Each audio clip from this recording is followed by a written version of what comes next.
All right, here we go, guys. 2021 is finally here.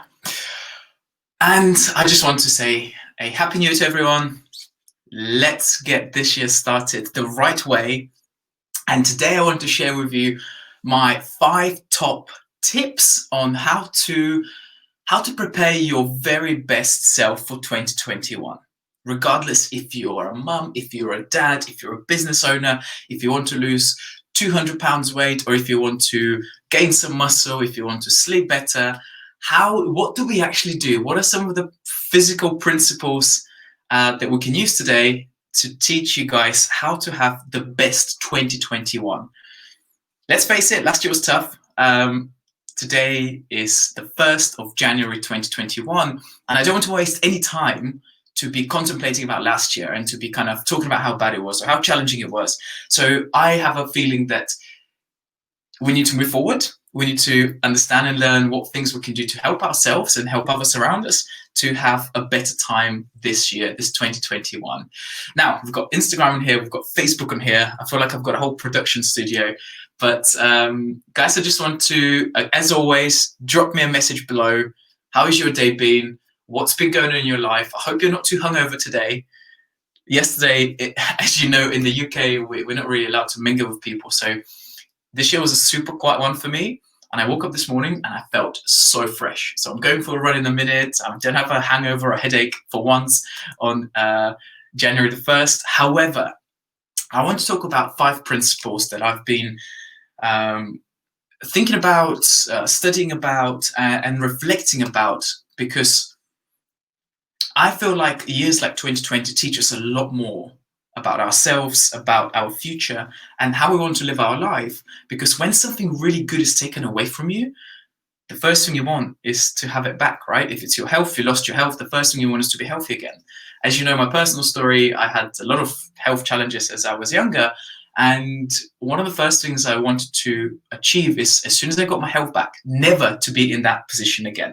So I'm here to help you. I'm not here to get your sympathy vote. And today I have a whiteboard behind me and I've written down a bunch of things. And I have 5 points that I want to touch on. 2021, I'm going to carry on with my project to make you feel good in just 10 minutes. It's possible. You can change your state super quickly. I'm going to give some people here some waves because I want to welcome you guys. You've been awesome last year. I look forward to kind of interacting with you this year as well.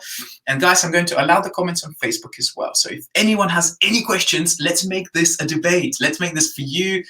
Get involved. Don't be shy. And got loads of people joining already. We've got Dee, we've got Steph, we've got John, we've got Max. What's up, guys? How was last year? I want you to comment below with one word that you can describe last year. How was last year for you, with one word or one emoji? Let's make this fun. Cool. Okay, so I've got my diary in front of me as well. This is something I'll be using a lot more next year. My other half keeps telling me that I have hundreds of thousands of diaries in the house everywhere, but they're so helpful. It's one of the best tools. You can get yourself pen and paper and just write your thoughts down. Now, here I've written down the number 1 thing about how to prepare for 2021. And this is going to be a little bit of a controversial thing. And I've written down this thing called 3-to-1 ratio. Now, what the hell does that mean? What does it mean to have 3-to-1 ratio? Well, I want to be, first of all, telling people that going into 2021 is not going to magically wipe out 2020, right? It's not going to magically take away all the good and the bad stuff that happened. So we have to first of all start that with in mind. Is 2021 is just it's a progression. It's a slow and steady progress. So don't expect quick fixes. Don't expect miracles to be happening. But at the same time, be what I call a realistic optimist. And what I mean by that is, let's be real, 2020 was shit. It was a bad year, right? It was a bad year for the economy, it was a bad year for health, people losing their lives, people losing their health. But that doesn't stop us from being realistic with a slight touch, with a slight spike of optimism. Still keep smiling, still keep happy, still think that good things will come. So, and they will come, I promise you, they will come. But at this stage, we don't want to just forget about 2020 and move forward. We want to make sure that we learn from it, and we keep this. Hopefully, this term sticks to you as being an optimist, being a realistic optimism. Now, the 3-to-1 thing is something that I stumbled across a study, and one of the happiest nations in the world is Sweden. And Sweden is a small country in Europe, and people asked Swedish people when they were doing the research, why are you guys so happy? Why do you think you're one of the happiest nations in the world? And they said something so interesting to me. They said, well, we just never set our expectations high. And I thought, oh my God, that sounds so sad, but it's such a great way to look at life at the same time. So basically that meant anything that happened that was a little bit above their expectation zone made them happy. So they didn't go into 2020, or they didn't go into, I don't know, let's say a restaurant, and they thought, okay, the waiter would be super nice to me. They'll give me free dessert. The food will be incredible. I'm just going to have the best time of my life on this first date with this person that I'm super, super excited about. Go to the restaurant and the person doesn't show up, right? You've already set your expectations so high that you are fighting a battle that is very difficult to match. And that is our voices in our head, right? So going into 2021, I want you to think about this 3-to-1 ratio. Basically, they found that for every negative event that happens, in your life, you need 3 positive events to counteract that. So we've got a lot of making up to do this year. So one of the biggest reasons why I think it's good to stay optimistic and to not to get into that negativity with social media, with any media, with the papers, with the news about COVID and everything else going on. Hope that makes sense. So that's point number 1. Guys, where are you joining from? Let me know. We've got loads of people joining on Instagram, and I have actually not allowed the comments on Facebook, and I'm not sure why. But anyways, today we're talking about how to make your 2021 worthwhile and better as much as we possibly can. So the first thing we talked about is just lowering our expectations and staying optimistic at the same time. Point number 2, I've written down you or life ? And what do I mean by that? Point number 2 is about planning. Simple, boring, but super effective. Now, unless you are the person who's in control, right? I'm talking to you guys. Unless you learn how to plan your day, plan your week, plan your life, your life will end up controlling you. So you need to take control of whatever you can. And that's one of the simplest, most effective tools to do that is to set some goals. January the 1st today. Let's not wait until January the 28th. Let's not wait until February and say, oh, I'm going to start next week. Just super simple. Learn how to manage your goals. Learn how to set your goals. Because the next point I'm going to talk about is super relevant when it comes to goal setting. With some of my private clients today, 1st of January, I send them a special email which outlined how to set goals like a pro, like a professional, and just try to help them out to have the best start possible. You don't have to wait for an email from me, but just literally write some stuff down. What do you want to achieve with your health this year? What do you want to achieve with your profession or your career? What do you want to achieve with your happiness? Just super simple things, and that's how it starts. You've got to write it down. The second thing you've got to do is obviously look at it long-term and short-term. So that leads me to point number 3 is I've written down fixed versus growth. And for those of you who know me, I know that I'm already talking about your mindset. We need to shift our attention from this fixed now kind of mindset to long-term thinking. Because I promise you, if you think that 2021 is going to be hugely different and you'll be someone completely different person and COVID is going to disappear, we don't have to wear masks, you get your job back, I think you will be setting your expectations too high. So what do we do to be realistic optimists? Well, we say, I'm going to write some goals down, but I'm going to expect 2021 to still be tough, but I will be shifting, I'll be evolving, I'll be doing my very best to change myself and to better myself every single day. If you feel like something is out of control, chances are you're going into that short-term way of thinking. So what I encourage people to do when you're writing your goals, so the number 2 here is the goals, write them for long term. Write something down for the next 5 years, right? What do you want to achieve in 5 years? Do you want to have a family? Do you want to buy a house? Do you want to have your dream job? Do you want to open your first business? When you have this long-term goal, instead of looking at this fixed way of thinking, always go back to that long-term goal, because that will help your mind think about the future. You're not going to kind of get stuck in the short-term thinking and panic and start to make illogical decisions. Are you guys with me so far? Are you guys with me? We've got more people joining. Hey guys, we've got Kevin, we've got Manal, and some other pages even joining. Awesome, awesome, awesome.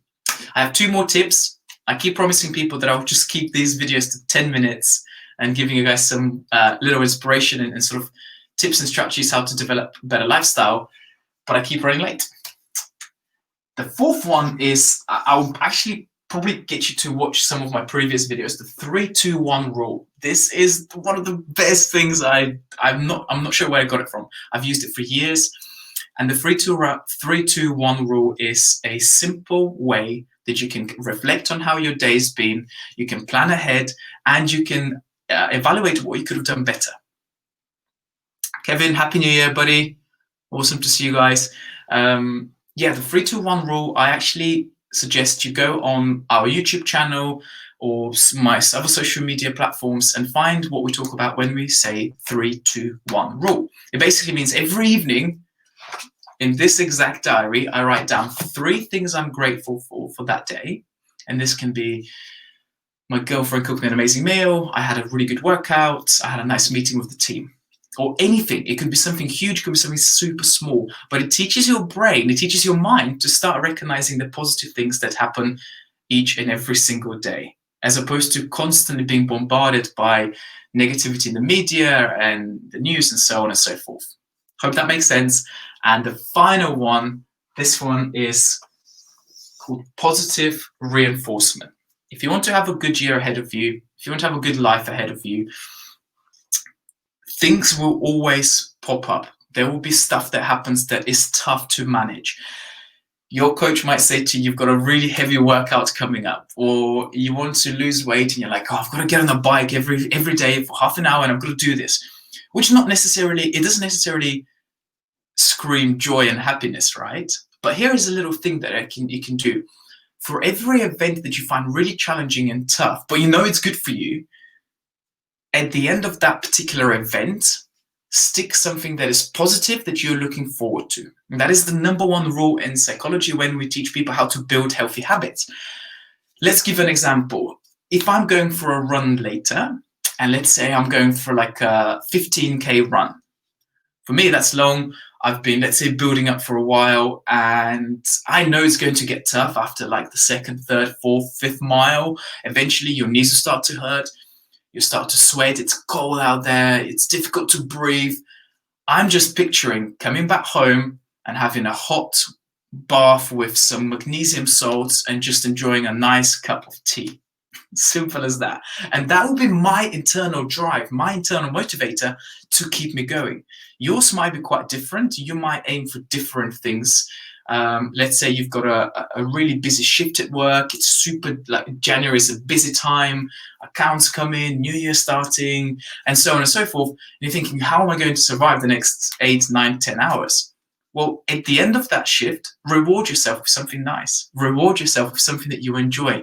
That might be a movie. That might be, like I said, a hot drink. That might be an exciting date. That might be just eating some chocolate on the sofa. Anything that basically means your brain can start envisioning the future, and the future is better, it's more positive, and that will give you motivation. You don't have to constantly go on YouTube to watch motivational videos. They work, but the biggest driver for motivation is an internal drive. So I hope these are helpful, guys. I really look forward to this year to kind of share my knowledge with you, and we're building, my mission in life is to build the biggest health and wellness platform for everyone to access. And we've got probably close to 100 videos now on there, and we're doing so well. But I just want to do this for you guys. I want to kind of go on this mission to make health go viral. So like I shared in my podcast yesterday, for those of you who didn't listen to it, by the way, I strongly recommend you listen to the podcast because it wasn't scripted. I didn't plan it. I just used my diary and reflected back on what I learned in 2020. And it gets somewhat, without sounding too cheesy, it gets a bit emotional because I actually want to show you not what you just see on Instagram and on Facebook, on the filters and the editing, but what actually happens in real life. And if I have some internal struggles, I believe that other people have similar issues too. So hopefully we can learn from each other. 2021 is going to be awesome, guys. Let's stay positive. You've done amazing. If you're here, if you're watching this, again, appreciate the support. And I'll try to make these regular occurrence every day, Monday to Friday at 6 p.m. to show you guys that it takes 10 minutes sometimes to just feel good about yourself, feel good about life again, and give you that extra little edge that sometimes we all need. Peace out, guys. And remember, it's all in your mindset. If you can change your mind, you can change the world around you. Bye for now.